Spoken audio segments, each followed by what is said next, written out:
इस वक्त हम गाजीपुर के सांसद अफजाल अंसारी के साथ हैं और हम इनसे जानने का प्रयास करेंगे कि गाजीपुर में अभी कोऑपरेटिव बैंक में गिरफ्तारी हुई है, लेकिन यह गिरफ्तारी ईडी के द्वारा हुई है, जबकि गिरफ्तारी पुलिस के यानी यूपी पुलिस के द्वारा होना चाहिए था। आखिर इसमें किस तरह का लोचा है या सांसद अफजाल अंसारी इससे किस नजरिए से देखते हैं, इस पर हम उनसे जानना चाहेंगे।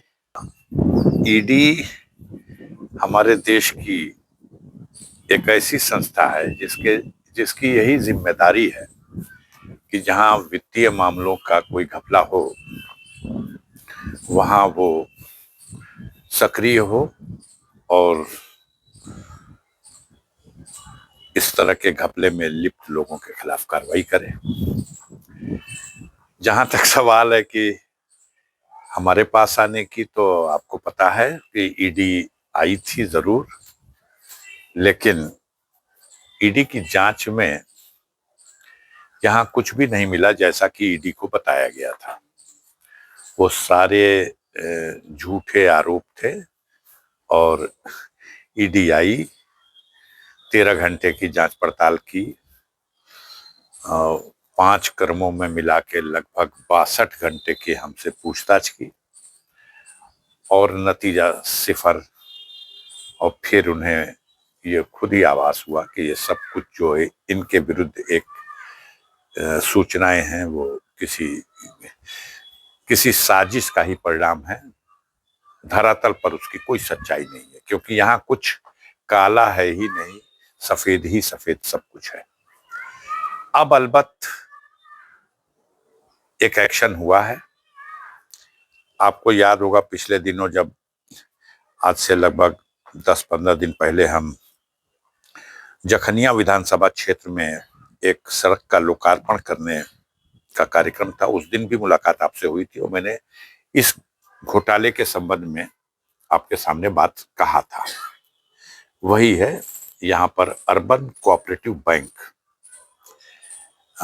इसमें करोड़ों रुपया जो आम उपभोक्ताओं ने, खातेदारों ने जमा कर रखे थे अनेकों संस्थाओं में, जो यहाँ खाते थे, उन लोगों के पैसे जो जमा थे, एक बैंक को बंद कर दिया गया और करोड़ों रुपया उन खाता धारकों का जो इस बैंक में जमा था वो लूट गया।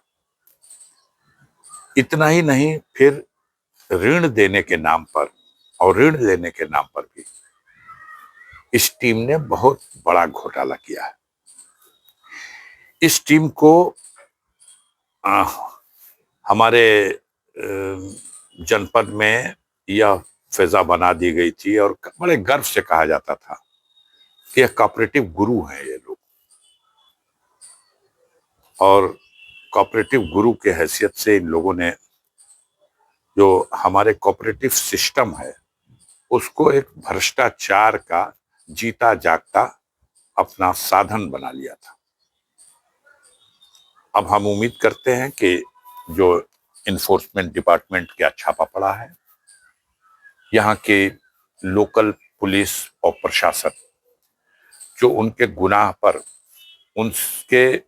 उस गुनाह में सम्मिलित होकर के, गुनाह करने वाला ही गुनाहगार नहीं है, गुनाह पर पर्दा डालने वाला भी उतना ही गुनाहगार माना जाता है। एफआईआर तो हुई, लेकिन उस एफआईआर पर एक्शन क्या हुआ? उत्तर प्रदेश की पुलिस नहीं गिरफ्तार करी उनको।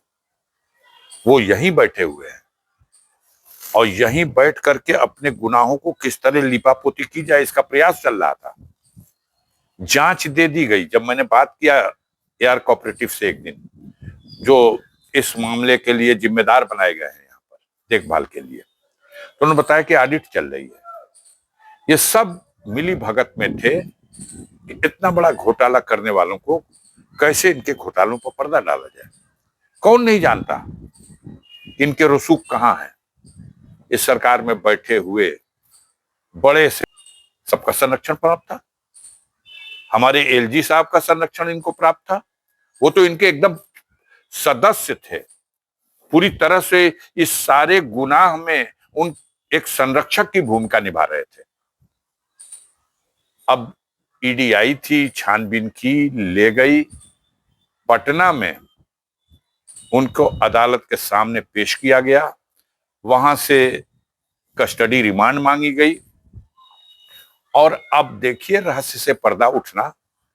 हमें उम्मीद है कि गवर्नमेंट में बैठे हुए लोग, कानून है और कानून के रास्ते से अगर सही जांच हुई तो बड़े बड़े चेहरे बेनकाब हो गए। ये एक दिन का घोटाला नहीं है, ये 25 साल से 30 साल से लगातार अनवरत यहां लूट मची हुई थी। ये करोड़ों के लूट का मामला है और गाजीपुर जिले में भी इस खबर को दबाने की कोशिश हुई है। मैंने जब इस बात को कहा था तो पता नहीं आपने भी उसको चलाया, आपके चैनल ने, कि नहीं चलाया, लेकिन अब कैसे छिपा सकते हैं आप? अब कैसे? हमने कहा था कि कोई गिरफ्तारी नहीं हुई, तो क्या कहा जाए, शर्म ना आए लोगों को तो अलग बात है, अन्यथा ईडी आकर के ले जा रही है और यहां है एफआईआर और यहां की पुलिस को पता ही नहीं है कि यहीं पे बैठा हुआ है वो।